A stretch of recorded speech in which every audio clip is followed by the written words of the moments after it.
Dhare Shrimate Bhakti Daita Madhava Goswami Jinamine Namam Vishnu Padaya Krishna Prastaya Bhutare Shrimate Bhakti Vedanta Swami Jinamine Namam Vishnu Padaya Krishna Prastaya Bhutare Shrimate Bhakti Vedanta Swami Jinamine Namam Vishnu Padaya Krishna Prastaya Bhutale Shrimate Bhakti Pragan Keshava Goswami Jinamine Namam Vishnu Padaya Krishna Prastaya Bhutale Shrimate Bhakti Rakshaka Shiladev Goswami Jinamine Namam Vishnu Padaya Krishna Prastaya Bhutale Shrimate Bhakti Siddhanta Sarasvati Jinamine Jai Shri Brahmadva Gaudiya Sarasvati Sampadaya Ki Jai.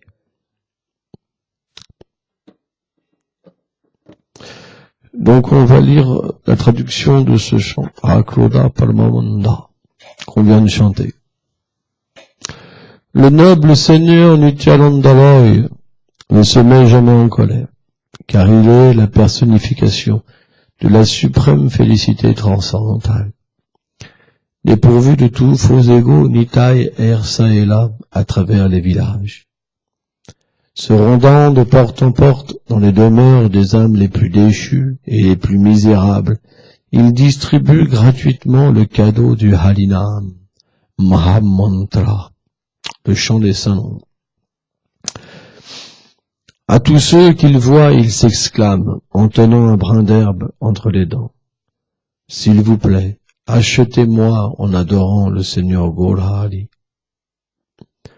Disant cela, Nityananda Prabhu roule sur le sol, semblable à une montagne dorée tombant dans la poussière.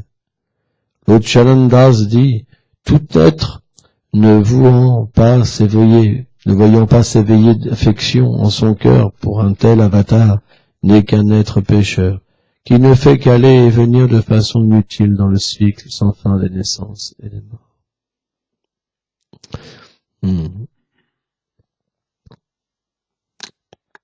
Ce matin, je lisais une belle histoire extatique sur Nityananda. Un jour, Nityananda, il a eu le désir de voir Mère Sachi. Mère Sachi, c'est la mère de Chaitanya Mahaprabhu. Et Mère Sachi est Mère Yashoda dans les Lilas de Krishna. Elle est la mère universelle. Et elle considère Nityananda comme son propre enfant. Et Nitai considère Mère Sachi comme sa propre mère. Et quand il est venu à Navadvip, il était vraiment habillé avec des parures d'une valeur inestimable. Il était très beau.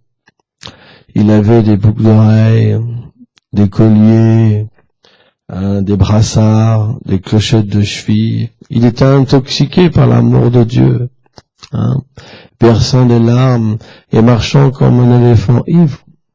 Il était entouré de ses associés. Et il était chez un dévot.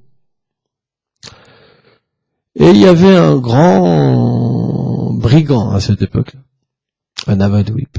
Alors c'est pas Jagai Madai, c'est un autre brigand. Parce que quand le Seigneur vient, il y a toujours des gens pas possibles qui sont là.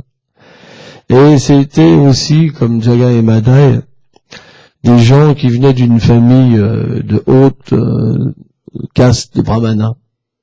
Et lui, c'était le chef des brigands. Et il s'est expliqué que dans son cœur, il n'y avait pas le moindre petit soupçon de miséricorde. Il pouvait tuer vraiment quelqu'un juste comme quelque chose, comme respirer. Quand vous respirez, par exemple, vous tuez des êtres quand vous respirez. Parce qu'il y a des êtres dans les airs. Vous avez aucun scrupule pour les tuer. Vous comprenez? De la même manière, pour lui, tuer un être humain, c'était comme nous, comme respirer. Il n'en a même pas conscience. Là. Et donc, avec ces brigands, ses associés, il dépouillait les gens. Et un jour, il a vu Nityananda. Et quand il a vu Nityananda, il a vu toute la fortune qu'il avait sur lui. Et donc ils ont commencé à parler sur Nitai. Et ils ont dit, oh, c'est un Gosai, un renonçant, il a me libéré. Et là, le chef, il a dit, moi je pense pas. Parce que s'il était habillé comme un renonçant, il n'aurait pas d'opulence, comme ça. Je pense que il faut qu'on lui dépouille de tous ses biens. Et donc, ils ont fait le plan, ils ont repéré là où Nitai était, tu vois. Ils ont encerclé la maison. Ils se sont postés à des postes et tout. Avec des sabres tranchants pour couper la tête, des fourches, etc. Vraiment des tridents, tu vois. Toutes sortes d'armes. C'est des vrais brigands, hein, tu vois. Comme une armée un peu, tu vois. Et ils ont envoyé un espion pour voir qu'est-ce qui se passait à l'intérieur. Donc l'espion, il est rentré, il a observé. Et là, il a vu Nitai en train de chanter un kirtan avec ses associés qui pleuraient, qui roulaient par terre, etc. Donc, mais c'était des pêcheurs. Donc les pêcheurs, ils pouvaient pas comprendre qu'est-ce que c'était. Donc il est revenu, il a expliqué qu'il y avait beaucoup de gens dans la maison, etc. Donc c'était pas évident d'attaquer maintenant, quoi. Donc ils ont fait le plan. Ils ont fait le plan.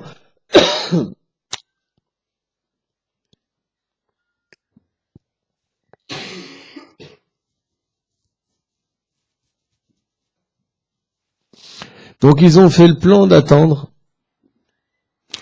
Bon, soit vous restez en bas, hein, c'est pas une cour de jeu, s'il vous plaît. Hein, sans ça, on va pas s'en sortir.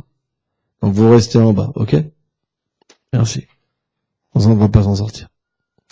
Et donc ils ont fait le plan d'attendre la nuit pour que Nitai soit tout seul et l'attaquer. Donc ils étaient postés à... Va boire un peu. Si t'es pas bien, tu peux rester en bas aussi. Avec la tête que t'as, enfin, hein, il mange pas assez. Il perd ses forces. Et donc ils se sont postés, et par la miséricorde de Yogamaya, en fait, Nidra Devi, en fait, la déesse du sommeil, les a attaqués, et ils ont complètement fondu dans le sommeil, quoi. Et donc les corbeaux, au lever du jour, ils ont commencé à chanter. Et là, ils se sont réveillés. Ils se sont tous mis en colère contre les uns les autres parce que chacun s'accusait de ne pas avoir monté la garde. Et donc, finalement, bon, ils se sont dit, bon, on attaquera demain. Donc, ils sont partis, tout en se faisant des plans. Et chacun se disait, moi, je vais prendre le tel parti pour moi, l'autre pour moi. Donc, ils méditaient sur Nitai de cette manière-là pour lui dépouiller, en fait, tous ses bijoux. Ils s'étaient tous fait des plans. Et c'était une telle fortune. Parce que c'est les bijoux du Seigneur. Donc, un truc incroyable, tu vois. Et donc, ils sont revenus le soir. Même stratégie, je sais pas combien, toute une armée, tu vois, autour de la maison. Et cette maison-là, elle était isolée. Et là, ils ont vu des êtres célestes autour de la maison en train de garder, en fait, la maison de Nityananda avec des armes. Tu vois, avec des guirlandes de fleurs, tu vois. Et puis chaque personnage, ils avaient l'impression qu'ils pouvaient tuer des centaines d'armées comme eux, tu vois. Donc ils savaient pas quoi faire, ils étaient dans l'illusion, quoi. Ils pouvaient pas comprendre qu'est-ce qui se passait, tu vois. Et donc ils ont attendu toute la nuit, et puis finalement ils n'ont pas pu attaquer. Donc le lendemain, ils refont le plan. Allez, cette fois-là, même si ça nous prend 10 jours, on va avoir ces bijoux. Et le lendemain, ils reviennent. Donc les gardes étaient plus là. Ils pensaient qu'en fait Nitai, il était au courant qu'il voulait s'approprier ses bijoux.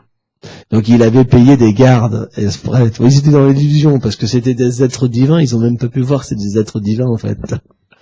Et donc là, ils se sont mis tous encore de nouveau une armée autour de la maison. Et là, il y avait personne.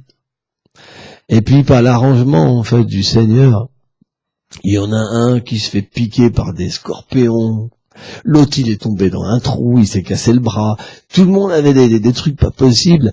Et en fait, Indra, en colère, parce qu'il voulait attaquer le Seigneur, il a fait pleuvoir des grêles puissantes, des grosses grêlons énormes avec de la pluie. Ils ont vraiment été battus, mais vraiment puissamment, au point qu'ils ont tellement souffert que ça les a purifiés. Et leur cœur est devenu purifié. Et là, ils ont réalisé, en fait, quand le chef des Dacoy et des bandits, il a réalisé qu'en fait, que ce qu'il avait entendu sur Nitai, ça devait être vrai. Que c'était le Seigneur, parce que son cœur avait complètement changé. Tu vois. Et donc, il est rentré dans la demeure de Nitai, en laissant ses armes, avec les larmes dans les yeux, et il est tombé à ses pieds, quoi. Au pied de Nitai et tout. Et Nitai était très content de voir ça, tu vois. Et donc, il a avoué, il a dit, oh, Nityananda, en fait, j'avais réuni une armée de voleurs pour voler vos bijoux.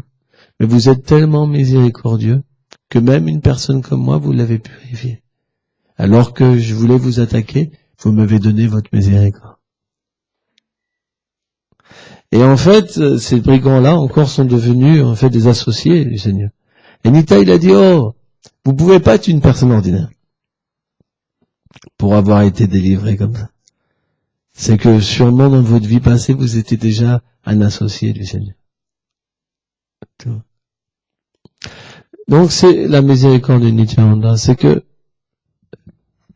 la réalisation d'un Vaishnav, c'est comme on a expliqué la dernière fois avec Nitai, c'est que quand Chaitanya Mahaprabhu a médité sur Nityananda pour que Nityananda vienne, personne n'a pu le trouver Nitai, quand Nitai arrivait à Navadvip. Personne.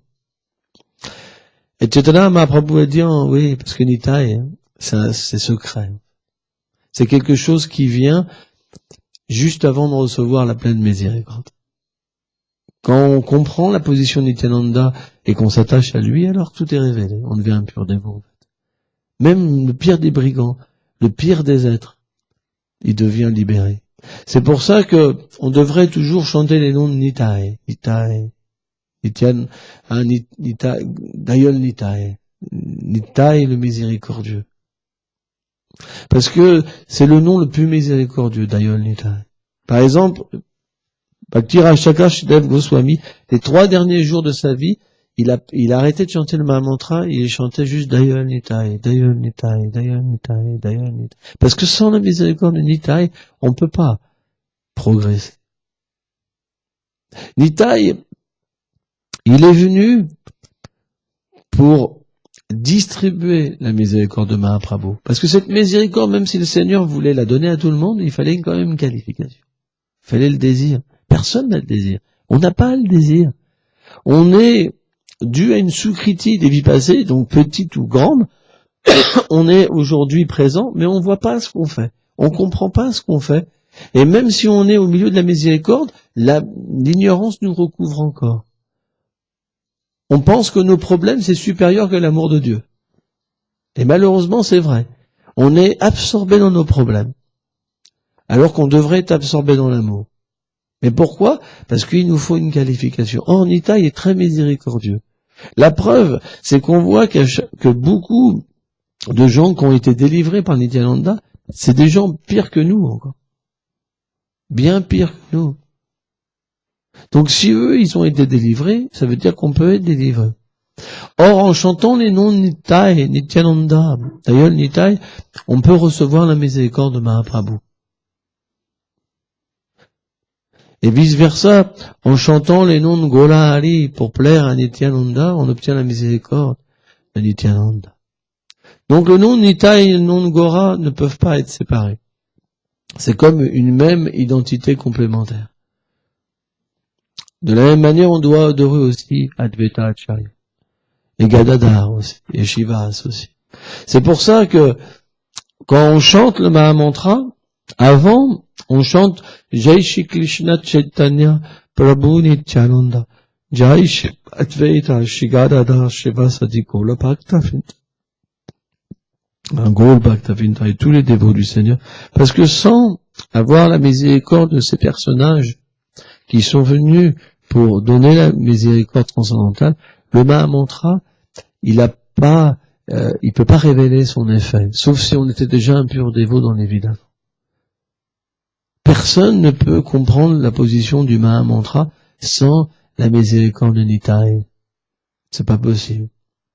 C'est pour ça que, à un moment donné, à force quand on devient sérieux, mais qu'on réalise que même quand on est sérieux, on n'y arrive pas, naturellement, la prochaine étape, c'est que Nityananda viendra nous aider. Nityananda, c'est le maître spirituel originel.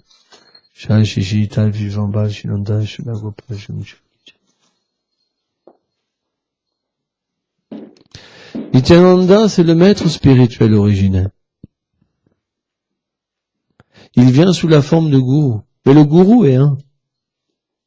Quand on adore, par exemple, Prabhupada, Bhaktisiddhanta Prabhupada, ou pour d'autres, Bhaktivedanta Swami Prabhupada, ou Bhakti Pramod Puri Maharaj, peu importe le pur dévot. Un pur dévot est un pur dévot. Un associé du Seigneur est un associé du Seigneur. On n'a pas le droit de mettre un plus haut que l'autre. Mais en fait, quand on adore Prabhupada, on adore Shri Guru. Et Shri Guru, c'est Nityananda. C'est pour ça que le principe du gourou, c'est un principe qui n'est pas sectaire. C'est une mauvaise compréhension, en fait, quand on est divisé entre nous. C'est une mauvaise compréhension, et à cause de ça, on fait des offenses. Or, la miséricorde de Nityananda, elle vient pour enlever les conceptions de dogme, d'institution, et pour nous faire voir qu'il n'y a qu'une vérité. C'est nous qui créons des vérités qui sont différentes. La dualité matérielle. Et quand la miséricorde Nityananda touche une personne, automatiquement, elle arrête de critiquer. Parce que finalement, quand on critique un chrétien, quand on critique un musulman, qu'on critique, peu importe la voix, si elle est authentique, bien sûr, on ne parle pas d'un charlatan, hein, mais on fait que critiquer ce même Seigneur qui se manifeste en temps, lieu et circonstances pour aider les êtres. Donc, c'est juste un suicide. On ne peut pas atteindre la perfection de cette manière-là. C'est pour ça que on doit absolument adorer Nityananda. Parce que Radha et Krishna, c'est pas possible de l'atteindre sans sa miséricorde. À un moment ou à un autre, il manquera toujours quelque chose, une pureté. Il y aura toujours quelque chose. Mais si Nitai vient, alors Nityananda, ça veut dire celui qui est éternellement en félicité, qui est toujours en extase, jamais il se met en colère. Il déborde d'amour. Au point qu'il tombe par terre, Nitai. Il crie, il pleure. C'est une incarnation du Seigneur tellement miséricordieuse. S'il vient dans notre cœur, c'est fini. Même si juste l'ombre de son nom vient, comme un disque, venir chanter pendant que même on chante le Mahamantra. Par exemple, quand on chante, allez, Krishna, Krishna, Krishna, allez, Ram, allez, si le nom de Nitai chante en même temps, c'est pas incompatible. Au contraire. Parce que Nitai donne le pur d'âme. Nous permet de devenir qualifiés pour voir Golok Vrindavan. Il n'y a pas d'autre moyen. Il n'y a pas d'autre moyen. Sans la miséricorde de Nitai, c'est impossible d'atteindre Radha et Krishna, d'atteindre Gauranga Mahaprabhu. C'est pour ça que, naturellement, le maître spirituel représente aussi Nityananda. La fonction, en fait, éternelle de Nityananda, de libérer les êtres vivants, de donner la miséricorde, de permettre que cette miséricorde, elle nous soit accessible, en nous donnant une qualification que pour l'instant on n'a pas. En fait, quand la miséricorde de Nityananda nous touche, alors, automatiquement, on reçoit quelque chose qu'on ne peut pas comprendre. Parce qu'elle est inconditionnée. Quand on est conditionné par l'ignorance, on ne peut rien comprendre de la vérité transcendantale. Rien. C'est impossible. L'ignorance nous fait croire qu'on est le corps matériel. La passion nous fait croire qu'on est quelqu'un de puissant. Et la vertu, elle nous fait goûter un petit bonheur qui nous dit que ce monde, il est pas mal. Et qu'il faut surtout pas l'abandonner. On n'a pas de chance, on n'a aucune chance. Et en plus, Vishwanath Chaitanya Thakur, il dit que le corps matériel, il fait des 3 gunas. Le corps subtil est fait des 3 gunas. C'est simplement les 3 gunas qui nous recouvrent. Et qui, en fait, font qu'on se meut. qu'on pense. Comme on disait hier, quand je pense à ma femme et je pense je l'aime, c'est les 3 gunas. Quand je pense c'est ma fille, c'est les 3 gunas. Quand je pense j'ai mal, c'est les 3 gunas. Quand je pense j'ai des parents, c'est les 3 gunas. J'ai des responsabilités dans ce monde, c'est les 3 gunas. On est dans des chaînes.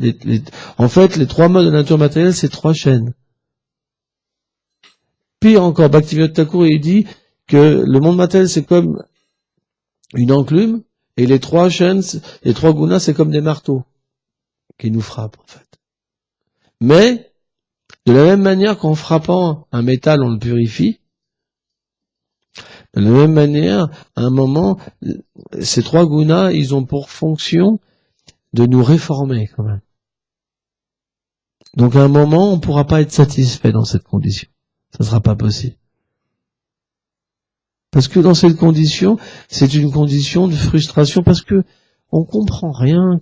On voudrait échapper à la mort, on voudrait échapper à l'ignorance, on voudrait être heureux, mais on peut pas. Et c'est une réalité. Donc automatiquement, c'est le propre de l'être vivant qui est incarcéré de penser comment je vais sortir de la prison. Un prisonnier, il pense tous les jours comment il va s'évader. C'est parce qu'on n'a jamais été dans une prison. On est dans une prison, mais elle est tellement subtile qu'on pense qu'on est libre, et en même temps, à un moment ou à un autre, on voudra s'en libérer parce que c'est une prison. Le corps est une prison. Mais quand quelqu'un qui est illusionné par le corps, il est dans une prison, tous les jours, il pense comment je pourrais m'évader. C'est vrai ou pas? Donc, quand vous commencez à comprendre par la miséricorde des Vaishnavas que vous êtes dans une prison, bah, vous commencez à vous poser la question, comment je peux me libérer? La vie spirituelle commence là, en fait. Au contact de gens libérés, vous avez envie de vous libérer de la même manière que vous êtes dans une prison. Moi, j'ai passé quand j'étais jeune, des gardes à vue, plusieurs jours dans les prisons. Et, en fait, on entend les gens de dehors. Et automatiquement, quand on entend les gens libres, on a envie d'être libre. En fait, quand on nous prend la liberté, même 3 jours, même 2 jours, même 4 jours, c'est quelque chose d'horrible.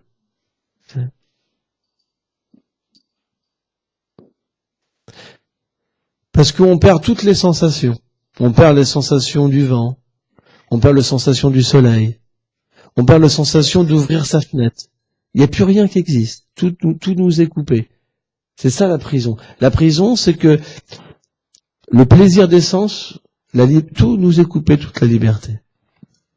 Eh ben, à force de s'associer avec les Vaishnavas, on va commencer à réaliser qu'on est dans une prison et que nos sens transcendantaux peuvent pas s'exprimer, que mon intelligence de l'âme ne peut pas s'exprimer, que la fonction de l'âme de désirer ne peut pas s'exprimer. Elle est recouverte par la fonction d'un mental, d'une intelligence, d'un faux ego matériel qui m'empêche d'être libre. Mais quand on entend les Vaishnavas, c'est comme si on entendait des gens qui sont libres. C'est pour ça que ça nous éveille à la liberté. De la même manière qu'un prisonnier qui est dans une cellule et qu'entend les gens dehors rire. Ah, c'est génial! On va aller au cinéma aujourd'hui, par exemple. Et le gars, il fait, j'aimerais tant aller au cinéma. Et puis quand il rêve qu'il est au cinéma, et quand il se réveille le matin, il est en tôle. Avec un pur gars en face de lui, qui lui fait des beaux yeux. Parce que c'est plein d'homosexualité et tout ça, quoi. C'est dangereux, la prison. C'est pas un petit truc, c'est chaud. Au point qu'il y en a qui sortent même pas de leur cellule. Parce qu'ils se font violer dans la douche, etc. Ils se font massacrer, quoi. C'est dur, la prison. À moins d'être vraiment un dur de dur, c'est pas évident. Hein. C'est pour ça qu'il y a des gangs dans les prisons, parce que de toute façon, sans ça, vous êtes obligé vous êtes taxés, hein, même dans les prisons. Il y a des raquettes, il y a des trafics, etc. Même les geôliers, ils peuvent rien faire. Donc, automatiquement, vous avez qu'une envie, c'est de sortir. Mais en fait, quand vous voyez ce monde matériel, quand vous êtes dans cette prison, et vous voyez, finalement, femmes, enfants, amis, tout ça, c'est comme des racketteurs. C'est comme des gens qui vous forcent à rester dans cette prison. Par les attachements. Quelqu'un qui entend les Vaishnavas, il réalise en fait le jeu de l'énergie matérielle. Comment l'énergie matérielle est puissante. Et automatiquement, par cette voix qu'il entend des Vaishnavas, il va désirer retrouver la liberté. C'est-à-dire que même s'il l'a oublié, imaginons quelqu'un qui est né dans une prison, il sait même pas ce que c'est l'extérieur. C'est ça notre condition. Quand on dit Nityabada, ça veut dire qu'on sait même plus qu'est-ce que c'est la liberté. Pour nous, la prison, c'est notre réalité. Quelqu'un qui est né en prison, pour lui, c'est normal d'être en prison. Vous vous rendez compte? C'est-à-dire qu'il n'a même pas conscience qu'il y a une autre vie. Et ça lui dit même, il pense même pas aller ailleurs, puisqu'il n'a même pas conscience qu'il y a une autre vie. Vous comprenez? Mais s'il entend quelque chose, et que ça a l'air supérieur, automatiquement il aura envie d'en connaître plus. Vous comprenez? Et automatiquement, à force d'écouter les Vaishnavas, on va commencer à prendre le processus du service de dévotion d'une manière authentique, avec la foi, avec le désir de réaliser. Qu'est-ce qu'il y a dans cette voie? J'ai entendu parler de la liberté. Je veux maintenant la liberté. Vous comprenez? Et automatiquement, qu'est-ce qu'on va faire? On va prendre refuge d'une méthode qui est authentique. Or, un prisonnier, il peut être délivré que par une miséricorde spéciale. Or, cette miséricorde spéciale, elle vient sous la forme de Nityananda. Nitai, il a le pouvoir de sortir qui veut de la prison.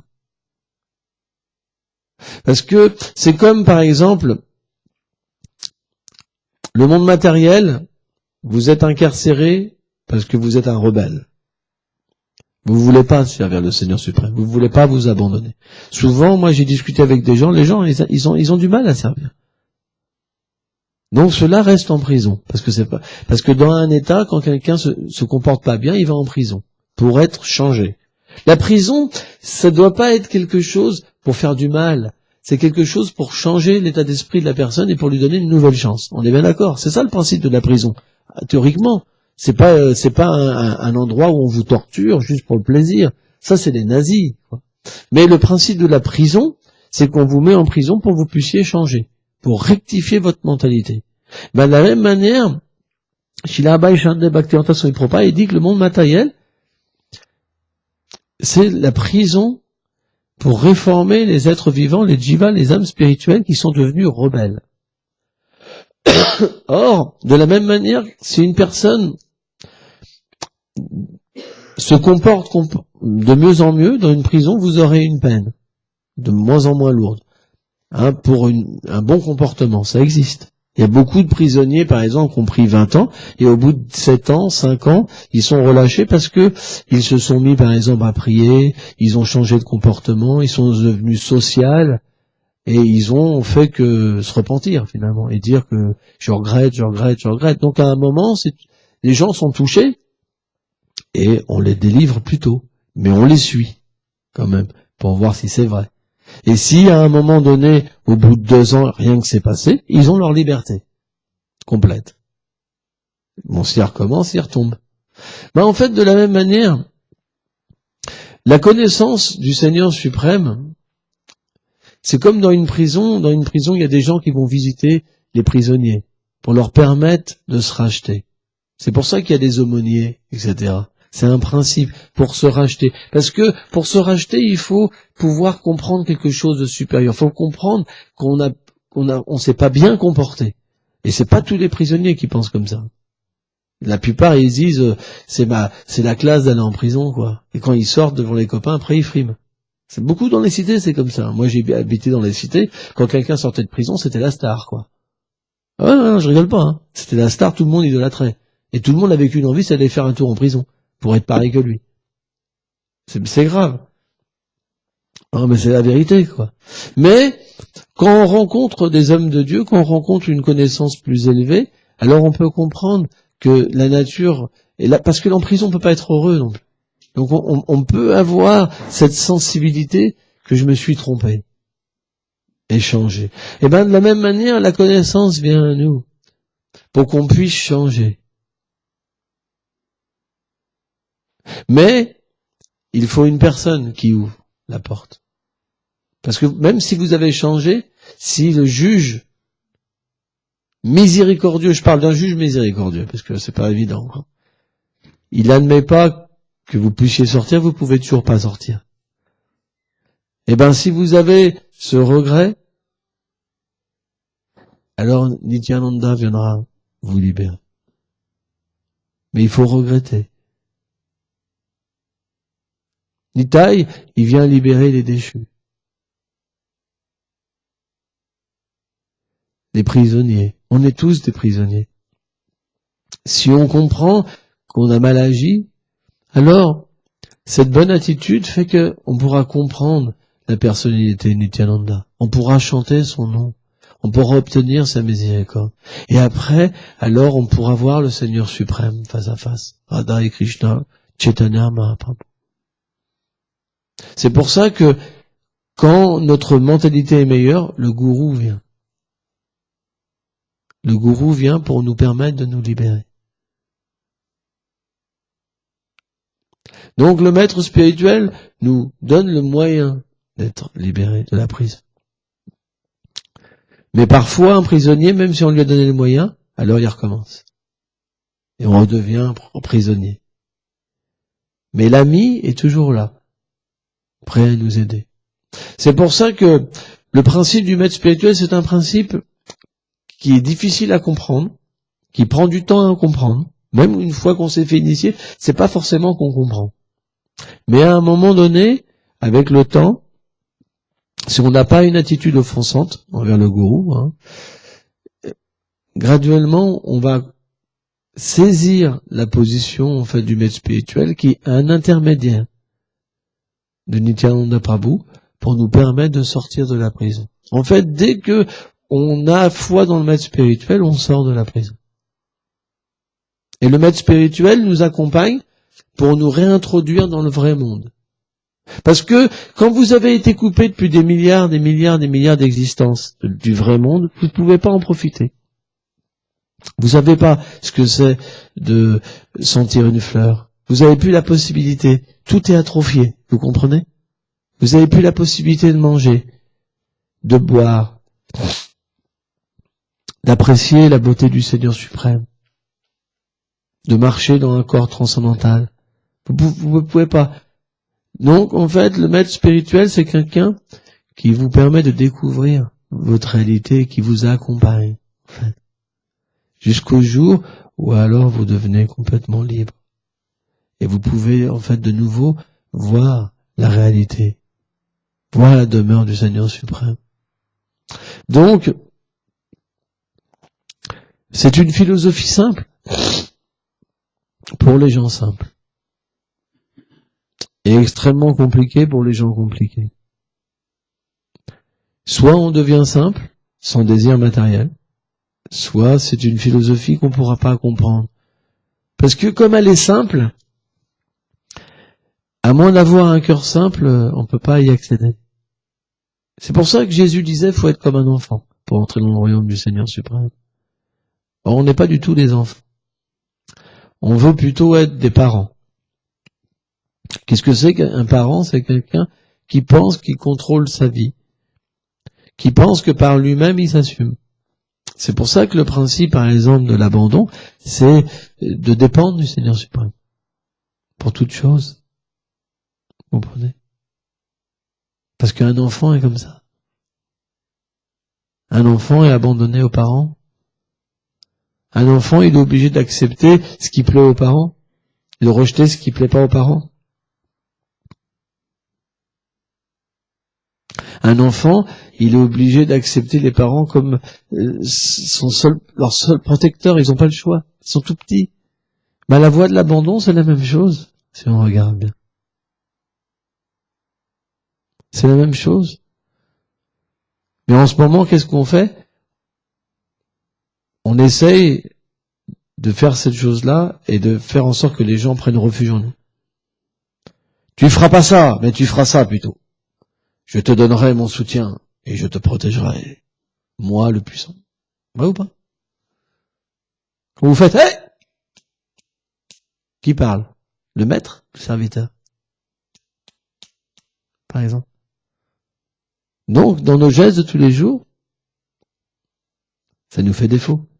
Parce qu'on perd cette possibilité d'entrer dans ce monde transcendantal. Bien qu'on s'est fait initier, on perd. Parce que on est attaché à être un maître. C'est pour ça que le rôle du maître spirituel, c'est de nous parler de ce plan de la libération qui n'est simplement obtenu quand on devient un serviteur. En fait, un maître, c'est un parfait serviteur. On ne peut pas être maître spirituel avant d'être un parfait serviteur. Alors ça, c'est de l'hypocrisie. Il faut soi-même être un serviteur pour apprendre aux autres à être un serviteur. Sans ça, on ramène les gens vers nous. C'est pareil qu'un parent matériel avec des enfants. Eh, tu vas m'écouter? J'ai la vérité. Et toi, ce que tu penses, c'est pas bon. Ah bon, papa, t'es sûr? Ben, si je te le dis. Et puis regarde, t'as pas d'argent. Si je te donne pas d'argent, qu'est-ce que tu vas devenir? Ah oui, c'est vrai, je dépends de toi. Et regarde, j'ai des biscottos, t'es tout petit. Tu regardes, lui, il t'embête. Maintenant, je regarde moi.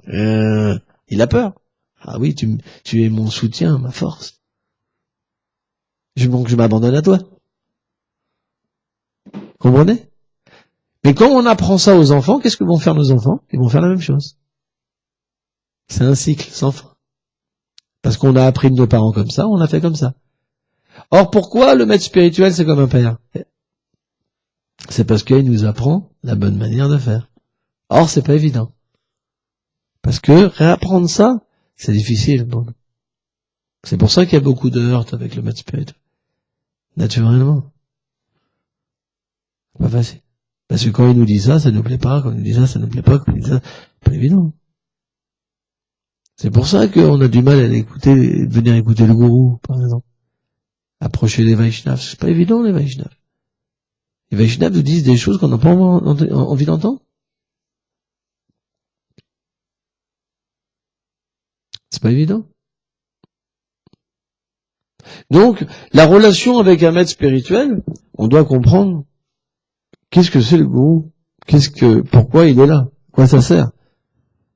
On va pas approcher le maître spirituel pour avoir des solutions matérielles à notre vie pour être mieux. On apprend du maître spirituel à comment redevenir un Vaishnava. Or, quand le maître spirituel nous donne un service à faire, ce service-là, c'est comme s'il nous accompagnait. C'est pour ça qu'on doit avoir une méditation. Par exemple, si le maître spirituel nous dit « occupe-toi de ta famille ». Si on le fait pour le gourou est à côté de nous. Et à travers cet acte, à travers ce service-là, que tout le monde fait. Mais si on le fait pour Guru Goranga, alors on devient un pur dévot. Mais qu'est-ce que font les Grihasthas la plupart? C'est qu'ils ne font pas pour le Guru Krishna. Donc ils s'empêtrent de nouveau dans la matière. Ils font du karma. Et après ils se disent ça marche pas. C'est pas comme ça. À la base, c'est parce qu'on comprend pas le principe du maître. En fait, les instructions qu'il nous donne, c'est notre vie et notre âme.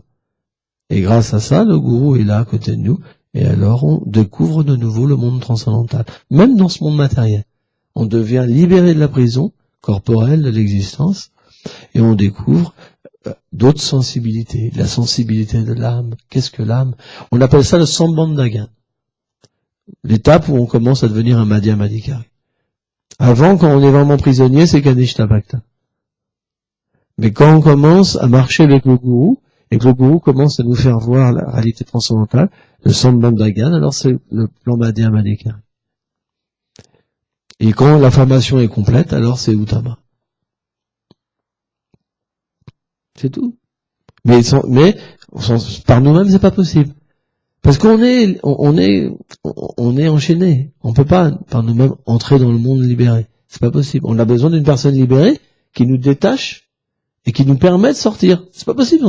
Il y a que lui qui peut. Il est mandaté par le Seigneur suprême pour nous enlever les chaînes. Mais ces chaînes-là, elles peuvent s'enlever si l'attitude et l'abandon est là. C'est pour ça que c'est difficile. C'est pour ça que très peu arrivent. Parce que tout le monde veut être un gourou. Or, le gourou peut pas nous apprendre à être un gourou. Par exemple, moi je suis pas qualifié, mais une fois, une personne est venue me voir. Et cette personne-là, elle pouvait parler avec les oiseaux, avec tout le monde, comme Saint François d'Assise. Et elle est venue me voir, et elle me dit, oh, je ressens des choses envers vous et tout. Est-ce que vous pouvez devenir mon gourou? Je lui dis oui, mais moi la seule chose que je peux t'apprendre, c'est de devenir petit, devenir un serviteur. Et ça lui a pas plu en fait. Vous comprenez? J'ai dit moi je peux pas t'apprendre à être l'égal du Seigneur suprême, mais je peux t'apprendre à être le plus petit. Parce que cette voie-là, nous on n'apprend que ça. Et on va dans cette voie-là. C'est la seule chose que je peux t'expliquer. Parce que moi-même j'aspire. Mais je peux te dire te montrer la voie. Tu vois? Mais je l'ai jamais revu. Jamais. Incroyable, hein? Pourtant, t'aurais cru Saint François d'Assise, hein? Le gars, il dit, c'est un corbeau. Il m'a dit comme ça, qu'il m'a dit de venir te voir. Qu'il lui avait parlé. Pourtant, je l'ai jamais revu. Voilà. Il n'était pas complètement, simplement, son mental, ses imaginations lui faisaient croire tout ça. Il n'était pas fou, hein. Il avait une sincérité quelque part. Mais il se faisait tricher par son mental. Alors j'ai pu voir ça. Et voilà, je me suis dit, il a le problème du gourou en lui. Il veut être gourou, pas serviteur. Et il se fait tricher par son mental. Et voilà, donc j'avais pas le choix que de lui parler de la voie qui pouvait l'aider. Or, il est jamais revenu. C'est intéressant. Donc c'est pas évident de sortir de là. C'est pas évident. C'est pour ça que rencontrer un Vaishnav, c'est difficile. Et souvent, on va même prendre refuge de quelqu'un qui n'est pas si qualifié que ça parce qu'on n'a pas envie de changer. C'est pour ça que, par exemple, parfois des gourous tombent et les disciples, ils comprennent pas pourquoi. Mais parce que, dans leur cœur, ils n'avaient pas le désir de prendre quelqu'un qui était qualifié. Parce que quand on prend quelqu'un de qualifié, c'est pas facile.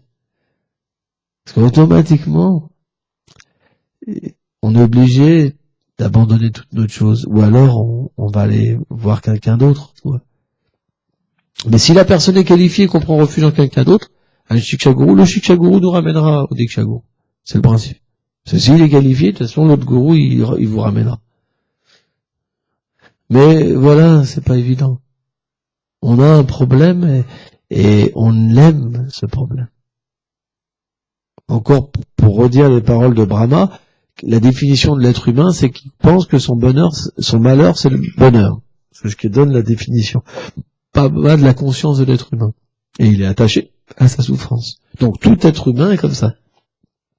L'être humain, quand il est conditionné, il est comme ça. C'est-à-dire qu'il pense que c'est la félicité, sa position. Et automatiquement, dès qu'il rencontre quelqu'un qui lui dit tu vois pas comment t'es, hein? Comme Indra, quand il avait le corps de porc, Brahma lui dit tu vois pas, t'étais Indra avant, maintenant tu manges des excréments et t'es avec une truie. Et Indra, il comprenait pas. Pour lui, c'était la pure félicité d'avoir un corps de porc, de manger des excréments chauds, qui avaient la couleur de l'or. Vous avez déjà vu un porc à Vrindavan? Moi, une fois, j'étais en rickshaw, comme ça. Et les gens en Inde, ils font comme ça dans la rue, quoi. Et, tu vois, et il était en train de faire un gros excrément bien jaune, tu vois. Et d'un seul coup, il y a un porc qui arrive à fond la caisse, pour lui manger. Et il était en train de faire le caca, lui manger pendant qu'il faisait le caca. Et le gars, il était obligé de partir en courant. Avec le caca encore en face, hein. Ah ouais, ils sont friands des excréments, mais on ne peut pas vous aimer. Ils deviennent dingos pour ça, hein. C'est dingo le porc. Ah ouais. D'ailleurs, c'est pour ça qu'ils ont des bâtons. Pour faire en sorte qu'il n'y a pas de problème, hein. Ah ouais. Et donc, Indra était dans cette position-là, hein. Et Brahma lui a dit, mais tu te rappelles pas, avant, tu t'es fait maudire, mais tu étais le roi des cieux. Tu buvais du nectar. Et maintenant, t'es attaché aux excréments. Et Brahma, il l'a réalisé, c'était parce qu'il était attaché à la vie de famille. Donc, il a enlevé tous ces petits porcelets. Et au lieu de lui dire merci, Indra, il a foncé sur Brahma avec pour l'attaquer. Et il lui a dit, de toute façon, j'en referai d'autres. Tu vois. Et là, il a dit, bon, le problème, c'est la truie. Il a enlevé la truie. Et donc là, Indra, dans le corps de peur, il s'est retrouvé plus ma truie, plus rien. Donc il a retrouvé un peu l'intelligence, et il lui a dit, tu m'as dit quoi tout à l'heure? Tu m'as dit que j'étais Indra avant. Et vous savez ce qu'il lui a dit? Il dit, est-ce qu'il y a des excréments et des truies là-haut au paradis? C'est-à-dire que même quand on nous dit qu'il y a un monde transcendantal, on pense avec nos bêtises, en fait. On va se dire, mais est-ce que là-bas, il y a ceci, est-ce que là-bas, il y aura cela, est-ce que je vais manquer de rien? C'est notre position. Bon, on va s'arrêter là.